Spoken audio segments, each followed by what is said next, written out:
लड़की ने पक्षी के अंडों को गर्माहट देने बिस्तर पर रखा। 2 दिनों में अंडा खुद से बड़ा हो गया। उस दिन लड़की निराश थी और अंडे पर लेटकर रो पड़ी, जिसे अंडे ने सोख लिया। शीघ्र ही उसने अंडे के टूटने का शोर सुना। देखा अंडे से एक छोटा पक्षी निकलने को था।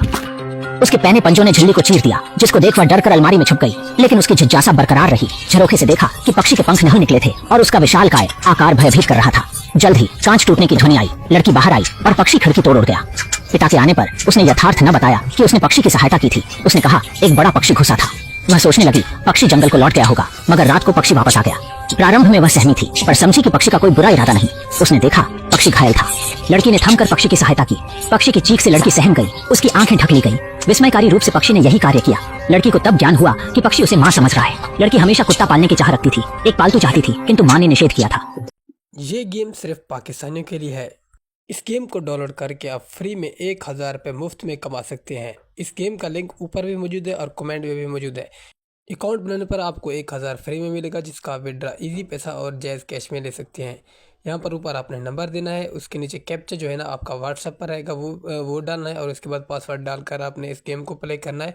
इसमें आप बहुत सारी गेम जो है ना बिल्कुल फ्री में प्ले कर सकते हैं और ढेरों सारे पैसे कमा सकते हैं। आपको 1000 रुपये बिल्कुल फ्री में मिलेगा।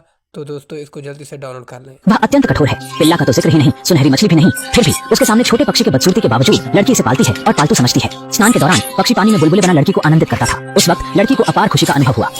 हालांकि उसे जल्दी ही पता चला कि पक्षी कोई साधारण पालतू नहीं, बल्कि एक विशाल राक्षस था। रात में पास के पिल्ले के भौंकने से लड़की को बेचैनी होती थी। पक्षी लड़की के भावनाओं को समझ यार्ड की ओर सरक गया। कुछ ही देर में उठकर लड़की ने पाया कि पड़ोसी का कुत्ता तकिए के पास मृत पड़ा था। सुबह लड़की ने कुत्ते को बगीचे में गुप्त रूप से दफना दिया, पर उसे मालूम नहीं था कि उसके छोटे भाई ने यह सारा दृश्य देख लिया था, जो पक्षी से प्रतिस्पर्धी था।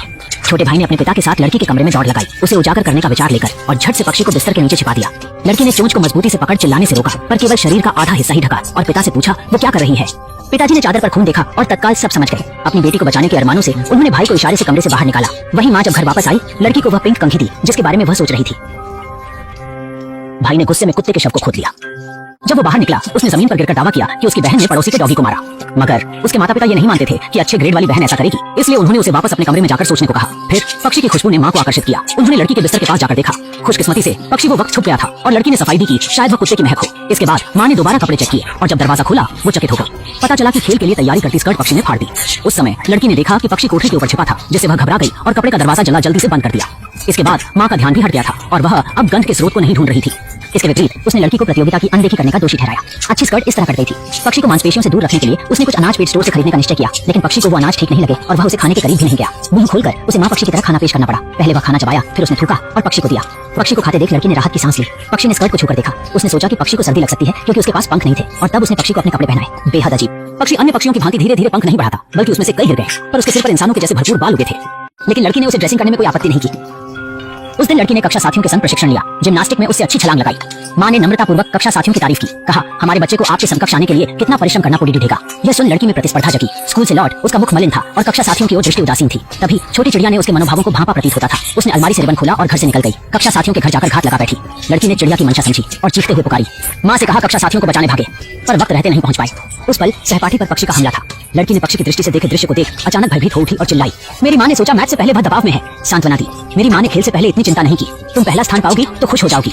इन शब्दों को सुन लड़की ने सहपाठियों को भूल गई। फिर सोचा अगर सहपाठी घायल हो जाएं तो पहला स्थान मिल सकता है और माँ को गर्व होगा। घर पहुंचने पर लड़की ने देखा पक्षी जबड़ा छोड़ चुका था और इसके अर्थ थे पक्षी उसके जैसा और भी हो गया था।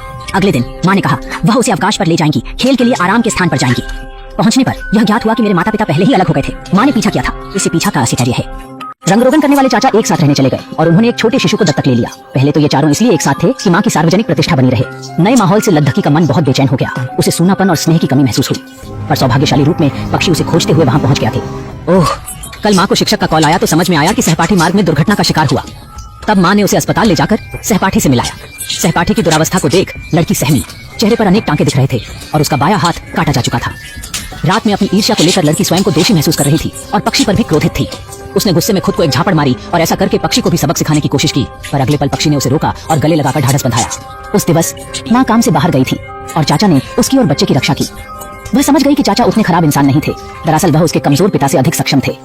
बुनाई में असफल होने पर उसे लगा कि चाचा डांटेंगे, परंतु चाचा ने उसे प्रोत्साहित किया। कोई बात नहीं, देखो मैं इतना परिपक्व हूँ, फिर भी कभी कभी मुझसे भी नहीं होता। अब जाकर उस विशालकाय पक्षी के बाघ की आवाज का वर्णन करो। पक्षियों को खिलाने के लिए कमरे में वापस जाएं। लेकिन उल्टी की आवाज ने अभी भी चाचा का संदेह पैदा कर दिया। चाचा ने उससे पूछा कि क्या हुआ, और लड़की ने जल्दी से दरवाजे का सामना किया और चाचा को अंदर जाने से रोक दिया, लेकिन उसका छोटा शरीर चाचा का सामना नहीं कर सका। पक्षी अचानक चाचा के पास भागा। उतावले में चाचा का हाथ दरवाजे से टकरा गया। क्योंकि पक्षी लड़की की भांति प्रतीत होता था, चाचा समझे वही होगी। फिर लड़की ने अपनी चीजें समेटी और क्षमा याचना करने के लिए बाहर आई। जब मेरी माँ आई, मैं उनके साथ घर चला गया। यदि मुझे देखना नहीं चाहते, मैं बस से जा सकता हूँ और पुनः नहीं आऊंगा। चाचा ने प्रत्युत तिरस्कार नहीं किया, पर सोचा वह खेल से पूर्व अत्यंत दबाव में होंगी, और उसकी हिम्मत बढ़ाते हुए बोले, ये ठीक है, माँ को नहीं बताऊंगा कि शफा घी था। जल्दबाजी में उसकी माँ ने समझा वह खेल के लिए जा रही थी। लड़की कुछ क्षण के लिए निस्तब्ध रह गई। माँ ने कहा कि वे यहीं बने रहेंगे। लड़की भयभीत हो गई और उसे चिंता हुई कि पक्षी उसके चाचा और भाई को नुकसान पहुंचाएगा। प्रतियोगिता के दौरान लड़की चैंपियन बन सकती थी, किंतु उसने देखा कि पक्षी कुल्हाड़ी लिए बच्चे के कमरे में घुस गया था। छोटे बच्चे की रक्षा करने के लिए लड़की ने अपनी गिरफ्त छोड़ दी और हॉरिजॉन्टल बार से नीचे गिरी। कलाई मुड़ने के बावजूद पक्षी ने भी हाथ खोल दिया। उस पल चाचा ने कमरे में प्रवेश किया और पक्षी का पता लगाया। पक्षी ने जाने से पहले खिड़की से बाहर देखा। चाचा की ओर शातिर नजर से देखते हुए दूसरी ओर कई व्यक्ति इंसिडेंट साइट पर युवती को ढाढ़स बंधा रहे थे। माता ने अपनी अंतरीय निराशा को छुपाने का प्रयास किया और सभी पर मंद मुस्कान दी। आकस्मिक रूप से जब मैं चाचा के घर पहुंचा, चाचा ने युवती को देख शोर मचाया और उसकी माता ने पूछा, क्या हुआ? अंकल ने पूछा, क्या आप जानती हैं आपकी पुत्री ने क्या कर दिया था? चाचा ने अपने समक्ष युवती को देखा, मानो वह अभी उससे अजनबी थी, पर उसके मन में असुरक्षा का भाव उत्पन्न हुआ। ये सच हो या नहीं, उसे माँ और चाचा की जोरदार बहस नहीं देखनी थी। इससे क्या फर्क पड़ता है? एक दिन में दो बुरी चीजें हुई। मेरी माँ गुस्से से भरी हुई थी और इस समय एक पागल हेडहैमर स्टीयरिंग व्हील फट गया। इसके बाद वे दोनों अपने मूल घर की ओर लौटे और पक्षी लड़की के पीछे भाग गया था, और लड़की फिर उसे नहीं चाहती थी, इसलिए उसने पक्षी को ऊपर से धक्का दिया। उस वक्त पिताजी आंगन में थे। युवती माफी मांगने के लिए माँ के शयन कक्ष में दौड़ी गई और आश्वासन दिया कि वह आगे और अच्छा करेगी, किंतु माताजी ने उसकी सराहना नहीं की। वहीं पिताजी लड़की के कक्ष में आ गए और पक्षी को अलमारी में छिपा पाया। उन्हें लगा बालक दुखी है और बिना बहुत उलझे चुपचाप चले गए। कुछ समय बाद माँ लड़की के कक्ष में आई और अलमारी में छुपे पक्षी को देखा। पक्षी के अव्यवस्थित बालों को देखकर माँ ने सर्जरी के लिए तेजी से प्रस्थान किया। नन्ही चिड़िया के बाल सख्त और गड्ढमड्ढे थे। माता ने कसकर खींचा तो बालों के साथ साथ त्वचा भी निकल आई। माता कुछ समझ नहीं पाई, तब नन्ही चिड़िया ने उनको शक्तिशाली ग्रिप में ले लिया और उसके पंजे माता की पीठ में घुस गए। तभी वास्तविक लड़की लौट आई। माता ने दो लड़कियों को देखा और तब जाकर समझ पाई कि पहली एक राक्षसी थी। नन्ही चिड़िया ने माँ पर फिर हमला करने की कोशिश की, परंतु सुखद यह था कि लड़की बीच में आ गई और ऊंची आवाज में चिड़िया को वहां से जाने के लिए कहा। दुखी होकर भी नन्ही चिड़िया ने आदेश माना। लड़की ने पास जाकर माता को सब कुछ स्पष्ट किया। माता ने उसे दोष नहीं दिया और दोनों ने राक्षस से मुकाबला करने की योजना बनाई। दोनों ने अलग अलग दिशाओं में चिड़िया की खोज शुरू की। माता कपड़ों की अलमारी खोल रही थी। अचानक चिड़िया ने हमला बोल दिया। संघर्ष करते हुए माता ने तलवार उठाई और चिड़िया पर वार कर दिया, फिर त्वरित बच निकली। माता ने जब उसे मारने की चेष्टा की, लड़की को सहानुभूति हुई। वह समझा ये उसका प्रिय है, इसीलिए उसे बचाने के लिए भागेगी। छुरा सीधा उसके हृदय में जा घुसा और माँ भय से ठंडी रह गई। उन्होंने सोचा भी न था कि लड़की ऐसा कर सकती है।